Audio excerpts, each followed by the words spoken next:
갈라디아서 제목을 뭐라고 지었냐면 성령님이 수여하신 복음의 축복이 뭐냐. 이게 지금 갈라디아서 주제. 성령님 수여하신. 갈라디아서 딱 하면 뭐 율법과 복음의 관계를 정립해서 설명하고, 그리고 율법과 복음의 차이가 무엇이고, 그리고 우리가 받은 이 복음의 은혜, 방금 얘기하신 것처럼 우리는 그냥 죄덩어리예요.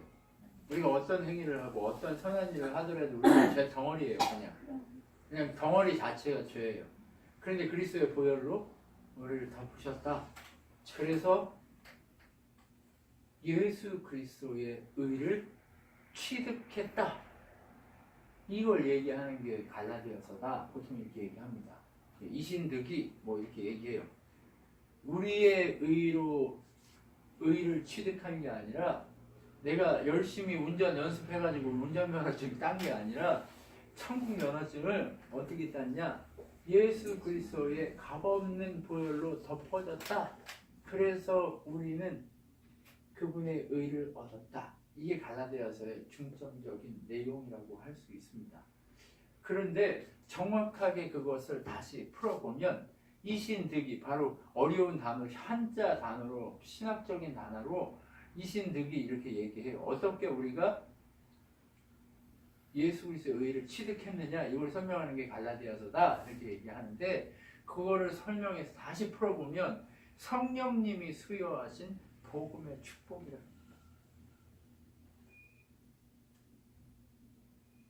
축복, 다른 게 아니라 우리가 덩어리예요. 그냥 그리스도의 은혜가 아니면 세상 밖 덩어리예요. 그런데 그리스도의 은혜로 우리가 세상 밖 덩어리가 아니라 예수의 몸으로 새롭게 어떻게 해서 중생했다라고 하는 그 얘기를 합니다. 완전한 은혜죠. 그래서 갈라디아서를 통해서 우리가 배울 수 있는 것은 다른 것이 아니라, 왜 그러실래요? 네, 감사합니다. 예. 알겠죠. 나도 이쪽으로 이렇게. 아니요. 앉으시오. 깜짝 놀래요. 아니 멕시코가 키웠는데. 자, 알았어요. 이제 그렇게 움직이면 이렇게 끊기고. 우리 그냥 덩어리야, 죄 덩어리, 그렇죠? 덩어리임을 확인하게 하고, 그 덩어리임을 확인한 후에 어떤 은혜가 너희들을 이 자리까지 오게 했냐라고 하는 것을 갈라디아서에서 설명을 해요. 바울이 인사합니다. 뭐라고요? 나 사도 바울이다 이렇게 인사해요. 근데 어떻게 사도 됐다 이렇게 인사해요? 누구의 은혜로? 하나님의 하나님. 예수 그리스도의 보혈의 은혜로 내가 부르심의 은혜로 사도 됐다 이렇게 얘기해요. 지금 왜 그 얘기 할까요? 세상이 바울을 인정해요, 안 해요? 안 하죠. 안 해요. 하나님. 네. 세상이 우리 교회를 인정할까요, 안 할까요? 안 해요. 그런데 누구는 우리를 인정할까요? 하나님. 우리를 VIP로 보신다. 여러분, 자꾸 하나님은 우리를 VIP라고 얘기하세요. 너희 의가 아니라 누구의 의 때문에 VIP다? 예수 그리스도 그분의 의 때문에 우리 VIP가 됐다라고 얘기하는 거예요. 세상이 인정해줘서 VIP예요? 하나님 인정해서 VIP예요? 현재는 세상이 인정해줘야 VIP인 것처럼 보이지만 하나님이 인정할 때 VIP다라고 하는 것을 우리는 정확하게 깨달을 필요가 있습니다. 그래야 이게 흔들리지가 않아요. 하나님이 인정한 VIP의 삶은 뭐예요? 바울의 삶이 어떻습니까? 죽음의 위경을 넘어서 그가 뭐 하는 걸로 날마다 자신을 죽이는, 바울이 복음을 전하면 다른 사람을 살리는 것처럼 보이지만 그 과정 속에서 누구를 바꾸는 거예요? 나를 바꾸는 거예요. 누구 닮은 자로? 예수 닮은 자로 바꿔가는 거예요. 그렇게 예수 닮은 자로 누군가에게 내가 선심 써서 복음을 전한다? 그런 게 아니에요. 예수 닮은 자로 예수님의 은혜가 흘러가도록 그렇게 사용되고 있다는 사실 그 자체가 우리에게 축복이고 VIP다라고 하는 것을 아셨으면 좋겠습니다. 나 VIP 된 바울이야 이렇게 설명하는 거예요. 이제 이해가 되셨죠? 바울이 왜 내가 당시 사람들이 바울은 사도가 아니고 나쁜 뭐 이상한 복음을 전하는 사람이라고 생각했단 말이에요. 그러니까 바울이 뭐라고 얘기해요?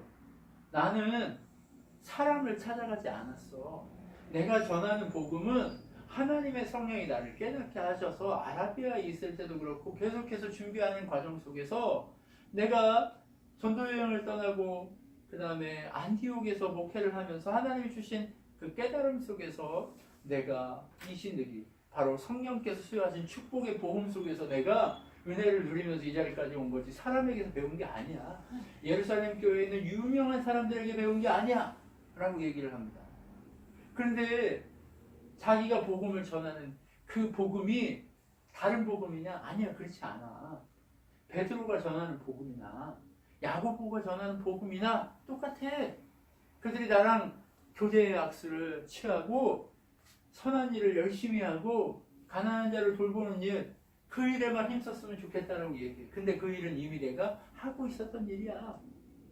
나는 하나님이 나의 부모의 태에서부터 택정함을 받아서 사도 됐어 이렇게 얘기하는 거예요. 나는 VIP야 이렇게 얘기하는 거예요. 근데 바울이 지금 의인이에요, 덩어리예요? 의인임과 동시에 덩어리죠. 네. 세상에 살면 누구나 덩어리예요. 어쩔 수 없습니다. 세상에 서 있는 우리 모두는 덩어리예요. 그런데 덩어리임에도 불구하고 그리스도의 보혈이 덮여서 뭐가 됐어요? VIP가 되버렸단 말이에요. 저기 블루하우스에 있는 사람이 VIP가 아니고 하나님이 창세 전부터 택한 그 사람. 그래서 이 땅에서 내가 보혈로 덮었다라고 자녀 삼았다, 내 몸된 자다라고 하는 그 사람만 VIP다 하는 내용을 계속해서 얘기하고 있는 거예요. 나 이런 사람이야? 라고 얘기하죠. 이게 바로 몇이에요? 갈라디아 1장에서 얘기하고 있는 거예요.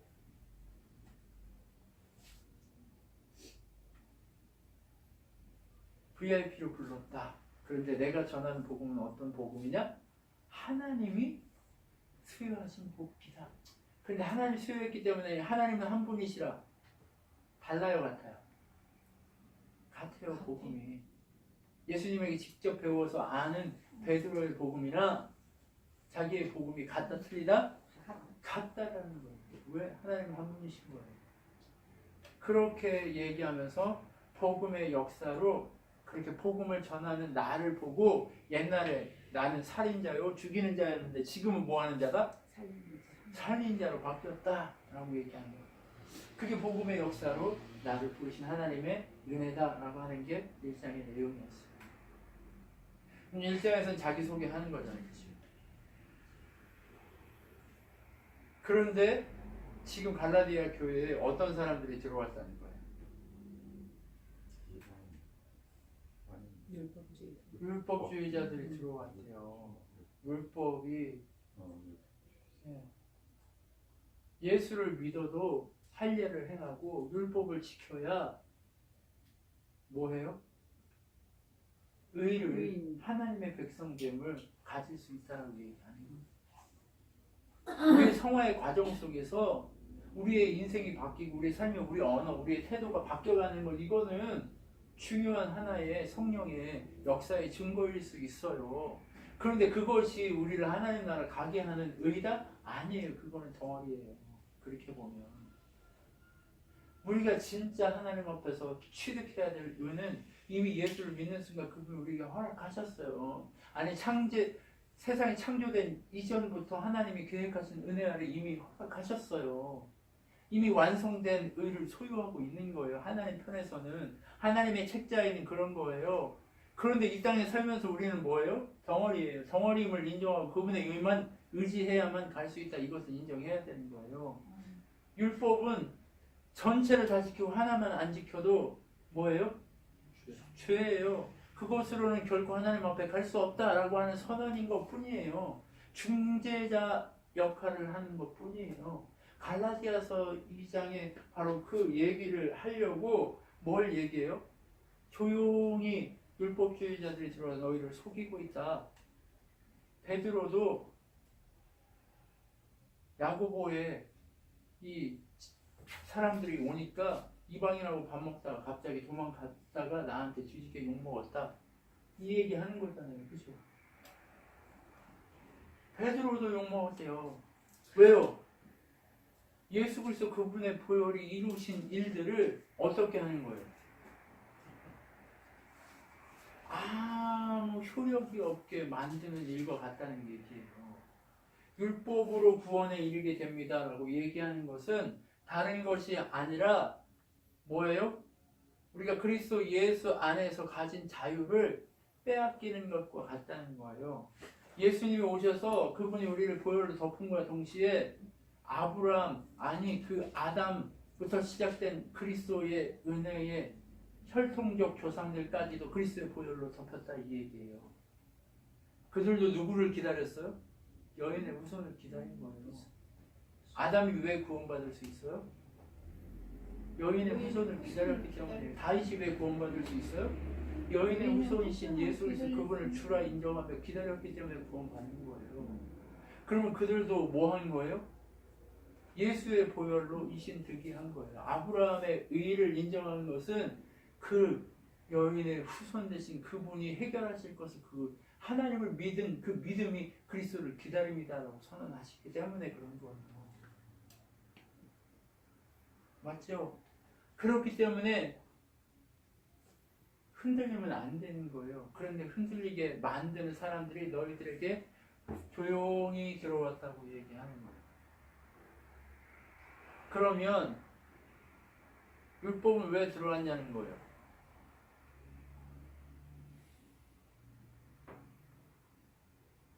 율법이 왜 들어왔을까요? 봐요. 18절 허락된 것을 다시 세우면 내가 나를 범법한 자로 다시 만드는 거예요. 예수님이 와서 율법을 다 헐어버렸죠. 율법을 헐어버렸어요. 율법을 헐어버리고 율법을 완성했단 말이에요. 그런데 완성된 율법을 다시 이렇게 올라오면 예수를 뭘로 만드는 거예요? 범법자. 예수가 범법자여서 예수가 아무것도 아닌 것을 되게 만들어 버리는 거예요. 여러분 이게 이장이에요. 그래서 요 얘기를 하는 거예요. 이게 그래서 요 얘기가 나와요. 갈라디아서 2장 20절 말씀이 왜 중요한지. 내가 그리스도와 함께 십자가에 그런 얘기잖아요. 내가 사는 것이 아니라 우리 내 안에 그리스도가 사시는 것이라. 내가 그리스도와 함께 십자가에 못 박혔어요. 덩어리가. 그리고 그분과 함께 안에 그리스도 예수 안에 산다라고 얘기해요. 왜요? 죽었다가 다시 그분의 몸으로 살았어요. 지금 세상이 덩어리예요. 근데 그분의 보혈이 덮였어요. 이걸 다시 살았다라고 표현한 거예요. 그래서 나를 사나 나를 위해 자기 자신을 하나님의 아들을 믿음 안에 사는 것이라. 내가 믿음 안에 있을 때만 살아있는 것과 같은 거예요. 율법으로 살 수 있어요? 믿음으로 살 수 있어요? 오직 의인은 믿음으로 산다는 얘기가 그래서 나온다. 이 표현을 갈라디아서 2장에 하고 있는 거예요. 그리고 나서 3장에 가면 뭐가 나와요? 너희가 이렇게 시작했다는 걸 내가 너희에게 분명히 가르쳤는데, 그렇죠? 이렇게 가르쳤는데 너희는 성령으로 시작해서 어디로 맞춰요? 육체로 맞추겠지. 성령으로 시작해서 육체로 맞췄다 이 얘기가 뭘까요? 성령은 뭐예요?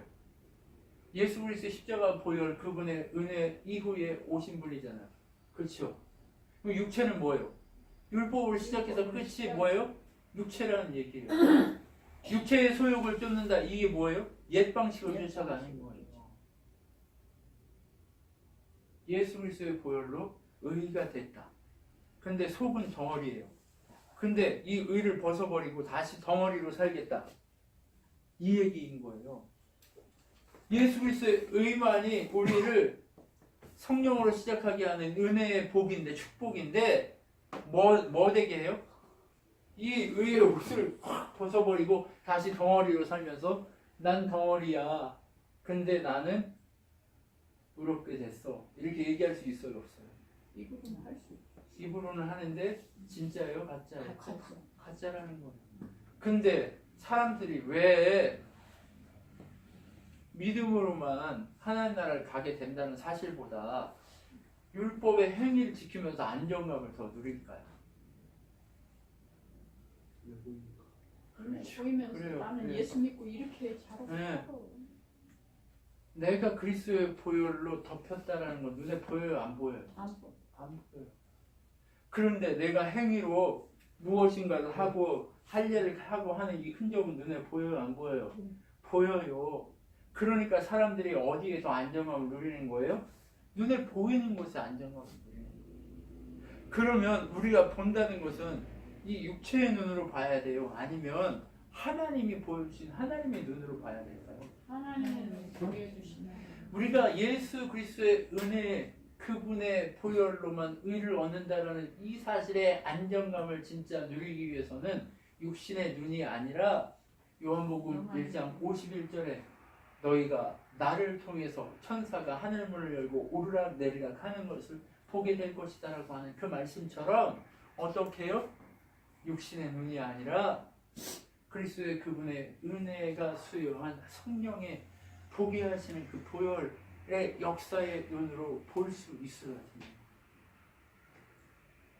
그래야 이 믿음의 세계, 믿음의 사건에 안정감이 들기 시작합니다. 우리는 여기서 안정감을 누릴 수 있어야 돼요. 그러니까 하박국이 얘기하잖아요. 뭐라고?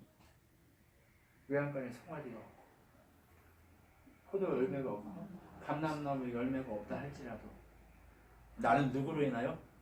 여호와로 인하여 즐거워야지.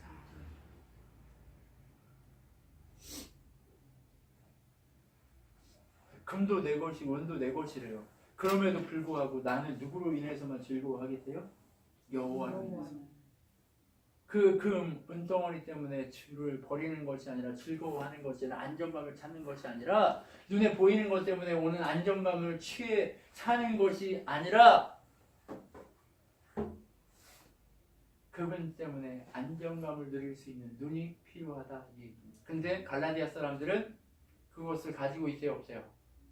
처음에는 그 눈이 있는 것처럼 보이더니 니네 왜 다시 옛 습성으로 돌아가 버리려고 하느냐?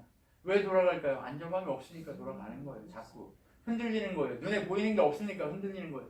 우리가 처음에 믿을 때는 무조건 순종하고 믿으려고 해요. 그런데 왜 자꾸 넘어지고 쓰러져요? 그렇게 믿으려고 하는 그 믿음이 눈에 잡히거나 보이거나 손에 잡히거나 하지 않기 때문에 흔들리는 거예요. 그래서 자꾸 뭘 세우려고요? 이 땅에 자기들의 성을 세우려고 하는 거예요. 왜 하나님을 떠난 자들이 성을 세울까요? 자기를 보호해줄 수 있는 분이 눈에 안 보이는 하나님이 아니라 이 성이라고 얘기하는 거예요.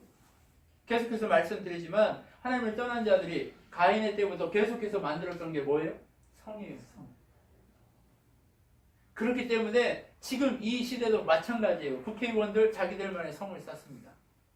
그렇죠? 정치가들, 경제인들 자기들만의 성을 쌓습니다. 거기에 범접할 수 있어요, 없어요? 그 누구도 범접할 수 없는 그런 상황이 벌어지게 되어 있습니다. 그런데 하나님은 우리에게 무엇에 의지하라고 얘기하고 있어요? 세상이 아니라 하나님에게만 의지하라고 얘기합니다. 성령의 길에서 흐트러지지 말라고 얘기하고 있는 거예요. 그래서 아브라함이 하나님을 믿음에 그에게 의로 정하셨다함과 같으니라 라고 설명하고 있는 거예요. 이게 뭐예요, 이게? 대체 이게 무슨 의미예요? 믿어야 한다는 거예요. 눈에 보이지 않는 그 은혜 때문에 내가 이렇게 흔들릴 거냐 어쩔 거냐 흔들리지 말라는 얘기예요. 너희가 흔들려서는 하나님 나라 이룰 수 있다 없다? 없다라는 거예요. 마지막 때에 하나님의 심판의 불을 앞에 쑥 지나가요. 그러면 남을 것은 뭐밖에 없어요? 죽음. 그리스도의 보혈밖에 없어요. 우리의 육체, 우리들의 잘남, 우리들의 선행, 우리들의 무엇 아무것도 안 남아요. 이 세상 모든 돈, 명예, 건물 이 모든 것들이 그리스도의 심판의 불 앞에 다 타고 사라져 버릴 텐데 다 타고 사라져 버릴 건데 그 앞에 남을 수 있는 건 뭐냐? 그리스도의 의밖에 없어요. 그러면 그리스도 이 의밖에 없다면 그 의를 덧입은 자들밖에는 살아남을 자가 없다는 거예요. 심판 아래에. 근데 자꾸 왜 돌아가냐고요. 성경을 보면 자꾸 갈라디아서나 로마서를 얘기할 때는 성경 본문이 의로만 예수 그리스도 보혈로만 산다라고 계속해서 그것만 얘기하니까 설교도 그것만 해요. 근데 다른 부분을 설교할 때는 왜 자꾸 세상의 것을 얘기하냐 말이에요. 왜 그럴까요? 왜 그러냐? 눈에 보이지 않는 것을 자꾸 얘기하다 보니 설교가 모든 성경은 다 똑같은 의미로 나와야 되는데 왜 다르게 나오냔 말이에요. 그것은 세상을 보기 때문에 그런 거예요. 창세기를 보든 요한복음을 보든 다른 어떤 것을 보든 누구만 나와야 돼요? 예수 그리스도의 의의 보혈만이 나와야 하는 거예요. 그런데 왜 자꾸 그렇게 해요? 왜 달라져요? 세상에 보이는 것이 안정감이 있거든요. 예, 내 발로 이렇게 내 발로 지탱하고 있어야 뭔가 안정감이 있는 것처럼 느껴지거든요. 그런데 내 발이 아니라 누구의 발로? 예수 그리스도의 의의 복음의 반석 위에 서 있을 때만 그 심판의 불을 견딜 수 있는 거예요. 그렇기 때문에 바울이 뭐라고 얘기해요? 왜 돌아가가지고 행위를 해야 아브라함의 자손인 것처럼 생각하냐? 행위로는 너희가 아브라함 자손이라는 증거를 될 수조차 없다. 그런데 뭘로만 될 수 있다? 글쎄요, 보혈로만 될 수 있다 라고 얘기하는 거예요. 근데 왜 돌아갔냐? 이렇게 얘기하는 거예요. 그러면서 아브라함 얘기를 하는 거예요. 자꾸. 왜 아브라함 얘기를 할까? 율법주의자들 가장 위에 놓는 사람이 누구예요? 아브라함이에요. 근데 율법 시대, 아브라함 시대는 율법 시대예요? 은혜 시대예요? 은혜의 시대. 은혜 시대죠. 율법이 없었어요. 그때는 율법도 없고. 네.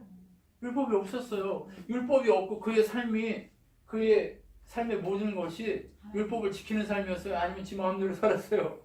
그 마음대로 살다가 지 마음대로 사는 덩어리였어요. 근데 그 덩어리이지만 하나님이 그가 하나님을 믿는, 눈에 보이지 않는 하나님을 믿는 그것을 바라보면서 그의 믿음을, 그리스도를 기다리는 믿음으로 인정해 주셨단 말이에요. 그렇기 때문에 덩어리였지만 의였단 말이에요. 그런데 너희는 이것을 왜 깨닫지 못하냐는 거예요. 율법은 믿음에서 난 것이 아니 율법을 행하는 자는 그가 데서 살리라 하였느니라. 그리스도 우리를 위하여 저주를 받은 자들 율법의 저주에서 우리를 속량하셨으니 기록된 바 나무에 달린 자는 저주 아래 있는 자라 하였습니다. 이는 그리스도 예수 안에 아브라함 복이 이방에게 미치게 하고 또 우리로 하여금 믿음으로 말미암아 성령의 약속을 받게 하려 하심이라. 이렇게 얘기해요. 이게 뭔 의미예요? 율법을 행한 자는 율법 아래만 있을 수 있다는 거예요. 근데 아브라함처럼 믿음 안에 있는 자만이, 그렇죠? 예수 그리스도의 은혜로만, 예수 그리스도의 보혈로만 믿음, 그 은혜의 구원의 역사를 누릴 수 있다라고 하는 그 자만 어떻다는 거예요? 성령의 약속을 받고 성령 받은 자로 아브라함의 자손이라 부름받게 된다는 거예요. 율법을 행한 자가 아브라함 자손이 아니에요. 보세요. 여기는 아브라함이죠. 아브라함 시대는 율법이 있었어요? 없었어요? 없었어요. 성령의 시대, 믿음의 시대와 똑같아요. 근데 갑자기 뭐가 등장해요? 모세부터 율법이 들어와요. 율법이. 그럼 율법 시대도 뭘로만 구원에 이룰 수 있어요? 주의 보혈. 예, 보혈 믿음으로만 가능한 거예요. 그런데도 불구하고 지금 예수 그리스도의 십자가의 은혜로 구속의 역사가 일어나고 성령이 교회를 세우시고 다스리는 이 시점에 너희는 다시 왜 이쪽으로 돌아가냐는 거예요. 그렇죠? 그런데 너희가 진짜 아브라함의 자손이 되려면 이때부터 이때까지 흐르고 있는 믿음의 역사 속에 너희가 서야 한다는 거예요. 여기는 눈에 보이지 않은 믿음이었고 예수 그리스도가 오신 이후부터는 확증에서 드러난 보혈의 복음이 너희 앞에 있는데 왜 돌아가냐는 거예요. 너희가 보이지 않는 것을 믿는 아브라함의 자손이 되기 위해서는 예수 그리스도 그분이 오셔서 뿌린 보혈의 은혜를 너희가 구할 때만 아브라함의 진짜 자손이 된다. 이 얘기를 하고 누가 진짜 아브라함 자손이에요? 누구만? 성령으로. 거듭난 자. 그리스도의 보혈, 그분의 은혜로만 구원에 이르게 된다는 사실을 믿고 그분만을 의지하고 그분만 우리의 전부라는 사실을, 그분만이 우리의 주인이라는 사실을 인정하는 자들에게만 이 역사의 현장이 진짜가 되기 시작합니다. 이 싸움을 계속해야 한다는 거예요. 여러분, 그러면 율법은 뭐네요? 율법은 뭐예요? 하나님의 말씀, 약속. 죄를 드러나게 하는 게 율법이에요. 세상이나 성법. 율법은 다른 게 아니에요. 죄를 드러나게 하는 거예요. 우리의 행위를, 법이 있어요. 무슨 얘기냐면 율법을 지킬 수 있어서 의에 이르게 될 수 있는 자가 아무도 없다는 거예요. 너희는 영원히 죽음에 빠질 수밖에 없다는 사실을 보여주는 게 율법이라는 거예요. 그렇기 때문에 죄가 드러나야 그 그러니까 죄됨을 알고 예수 그리스도의 은혜가 은혜임을 깨달을 거 아니에요. 율법은 죄를 하는. 네. 그러니까 율법도 있어야 돼요, 없어야 돼요? 있어야 있어야 할 거였다는 거예요. 하나님이 율법이 있어야 한다는 거예요. 율법이 있어야 믿음으로만 구원에 이른다는 약속을 받는 것도 확실해진다는 얘기예요. 죄가 있어야, 죄가 드러나야, 이 죄가 드러났을 때 예수 그리스도의 은혜로 내가 의인되었다는 사실이 얼마나 큰 은혜인가를 깨닫게 된다는 거예요. 아멘. 이 깨달음이 우리한테 주어지기까지 뭐 해야 된다는 거예요? 율법이 존재해야 된다는 거예요. 그리고 그 율법을 이제 누구 앞에서? 예수 그리스도의 진짜 이 죄를 해결할 수 있는 분, 주가 오셨을 때 이 율법은 그 역할을 다 했어요, 안 했어요? 했죠. 역할을 다 했다 이 얘기를 하는 거예요. 그래서 뭐라고 나와요? 여기서 초등교사다 이렇게 얘기해요. 3장 24절에 이같이 율법이 우리를 그리스도께로 인도하는 초등교사가 되어 우리로 하여금 믿음으로만 의롭다함을 얻게 하려 함이다 이렇게 얘기해요. 정확하죠? 방금 얘기한 그 얘기가 정확하게 나오잖아요. 그죠? 네, 여기서는 초등교사 저번 그 옛날 그 말씀에는 몽학선생 뭐 이렇게 표현을 하고 있어요. 그럼 뭐예요? 초등교사는 뭐예요? 이 초등교사라는 얘기가 뭐냐면 어릴 때 로마 시대에 어릴 때 주인의 아들들이 누구한테 배우냐? 똑똑한 노예들한테 배워요. 그럼 똑똑한 노예들한테 배울 때는 그 노예들을 뭐로 섬겨요? 선생으로 섬겨요. 근데 나이가 들면 뭐가 돼요? 상전이 되고 이 선생이 노예가 되는 거예요. 그러면 예수 그리스도의 은혜가 오고 나면 율법은 힘을 발휘할 수 있어요, 없어요? 없어요. 그 얘기를 하고 싶은 거예요. 그래서 너희가 다 믿음으로 말미암아 그리스도 예수 안에서 하나님의 아들이 되었으니 초등교사 아래 있지 않아도 된다. 누구든지 그리스도 앞하여 세례를 받은 자는 그리스도로 옷 입었느니라 이렇게 얘기해요. 세례 받았다는 얘기가 뭐예요? 믿었다 이 얘기가 똑같은 거예요. 그리고 그리스도의 몸이 됐다, 연합됐다. 이 사람 이게 맨날 그리잖아요 제가. 이렇게 그리고 그리스도의 보혈의 옷으로 예수 머리 대신 그 예수 그리스도의 보혈로 우리가 덮이면 거룩한 세마포 옷을 입어서 우리가 보여요 안 보여요? 안 보여요. 옷이 딱 가려지면 육체 이 속이 보여요 안 보여요? 안 보이잖아요. 그러면 이 의 때문에 우리 이 덩어리 된 이 몸속 이것들이 의인이 돼서 가게 된다는 얘기예요. 우리가 뭔가 이 몸속에서 깨끗해졌다 이 소리가 아니에요. 이 옷, 거룩한 옷 때문에 우리가 가려진 거지 우리는 자체는 그냥 덩어리에 불과하다는 거예요. 쇳덩어리. 여러분 그것을 계속해서 강조하고 있는 거예요. 그러면 너희 행위로 된 거냐? 아니다. 너희는 지금도 덩어리다 라고 얘기합니다. 너희가 아무리 율법을 행하고 할례를 행해도 그것은 덩어리에 불과하다. 쇳덩어리. 그런데 그리스도의 의로 옷 입을 때만 쇳덩어리에서 해방될 수 있는데 왜 옛날 덩어리로 돌아가서 죽을 짓을 하고 있냐? 이 얘기를 하고 있는 거예요. 율법은 그냥 너희들에게 죄를 깨닫게 하는 그 덩어리임을 그것을 확인시켜주는 그 존재에 불과하다.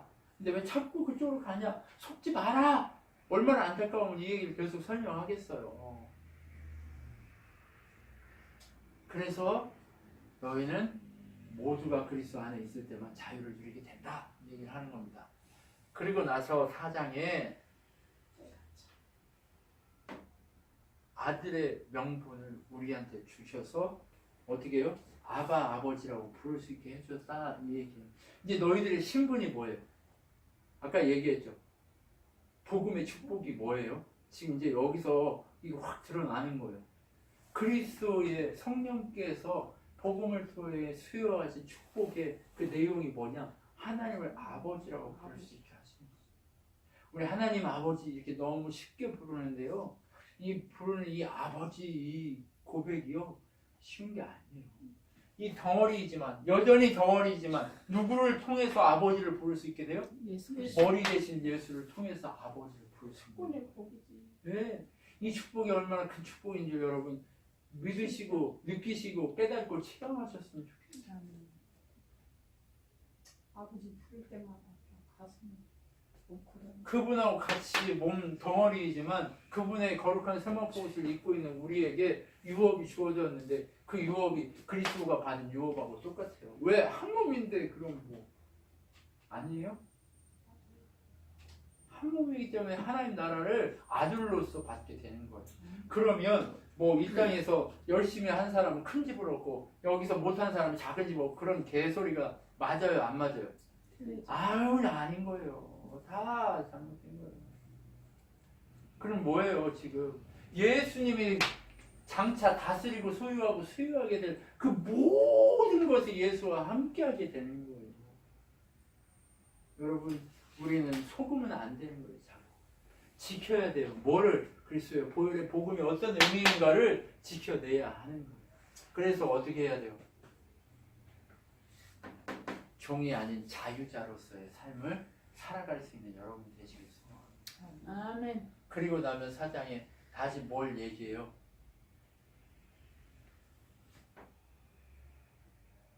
이걸 다 하는 거 좋다 이거예요. 네? 이걸 다 지키는 거 좋다 이거예요. 절기도 지키고 하나님 앞에 내가 기도도 열심히 하고 금식도 하고 하는 거 다 좋다 이거예요.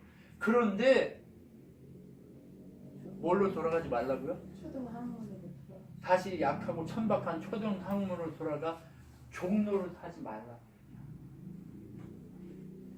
그건 뭐라는 거예요? 구원의 역사가 아니에요. 나를 복종시키기 위한 훈련으로서는 사용하되 그것에 종로를 타지 말라는 거예요. 나는 주일 지켰으니까 다 했어. 이게 지금 뭐예요? 종로를 사는 거예요. 매 순간 주 안에 그분을 나의 주인으로 나의 한 몸으로 나와 본질상 뭐예요? 한 몸이시고 그분을 통해서 하나님께 갈 수 있다는 이 축복의 은혜를 누리고 자유자의 삶을 살아야지 이렇게 종로를 타지 말라는 거예요. 하는 것은 좋다는 거예요. 삼가 지켜서 나를 훈련시키라 이 얘기예요. 나를 단련시키라 이 얘기예요. 그렇죠? 주 안에서 나를 단련시키래요. 그런데 그것에 매여서 쫓기지 말라는 거예요.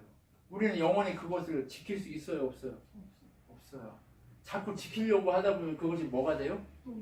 노예가 되고 우리가 뭐가 돼요? 자꾸? 사단의 종. 네. 두려움.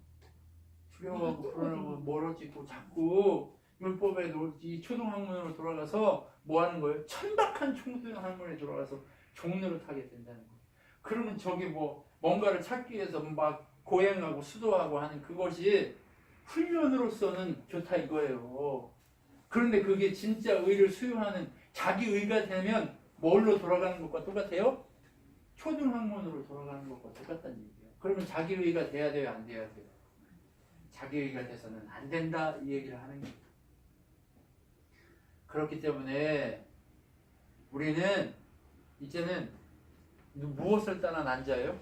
육체가 아니라 성령을 따라 난 약속의 자녀라는 거예요. 하갈과 사라 얘기를 하면서 하는데 그 얘기 뭐 때문에 하는 거예요? 자꾸 약속의 자녀와 육체의 자녀가 뭐가 다르냐? 지금 뭐 얘기해요? 율법 아래 있는 자와 은혜 아래 있는 자가 뭐가 다르냐? 율법의 자기 의로 구원에 이르려고 했던 모든 구약의 사람들을 다 어디 갔다?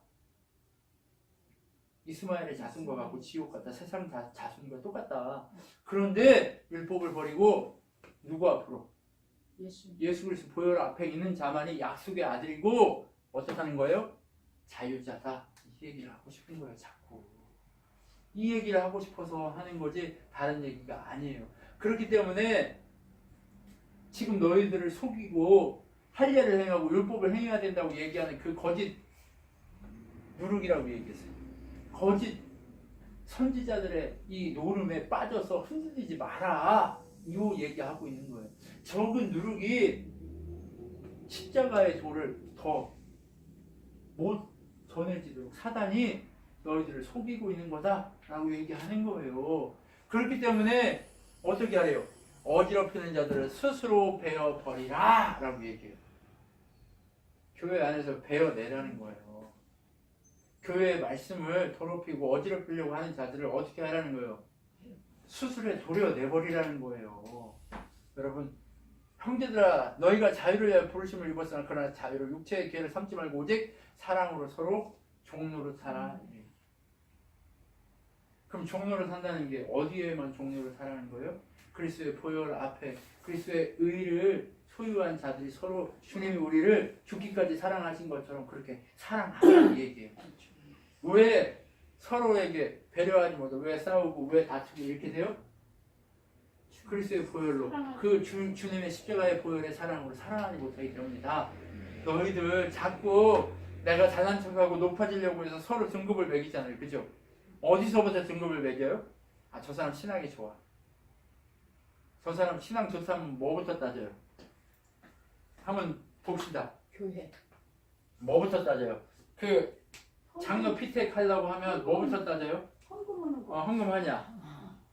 그 다음 새벽 예배 나오냐?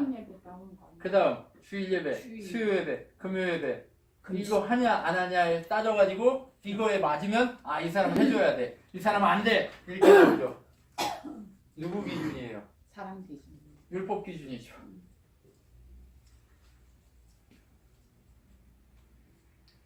그런데 여기서 진짜 사람을 세울 때 뭘 보고 세우래요? 그리스도의 사랑으로 종로를 하는 사람이냐 아니냐를 따지라는 거예요. 이걸 행하냐 아니냐가 아니라 그리스도의 사랑이 그에게 있냐 없냐를 따지라는 얘기예요. 진짜는 뭐래요? 그리스도의 사랑으로 종로를 타는 그 자가 진짜라는 얘기예요. 뭘 했고 안 했고의 문제가 아니라는 거예요. 여기서 자꾸 마찬가지잖아요. 할례를 했냐 율법을 지켰냐 뭘 했냐 안 했냐의 싸움이 아니다. 그리스도의 사랑이 있냐 없냐의 싸움이다. 이 얘기를 하고 있는 거예요.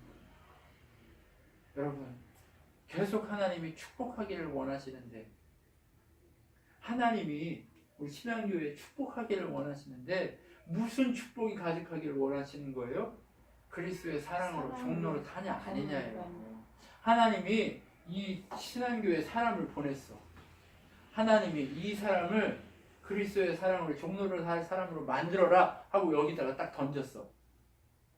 그러면 우리가 그 사람을 그리스도의 사랑으로 종로를 할 사람을 만들 수 있을까요? 없을까요? 못하죠. 지금 우리가 숙제라는 거예요.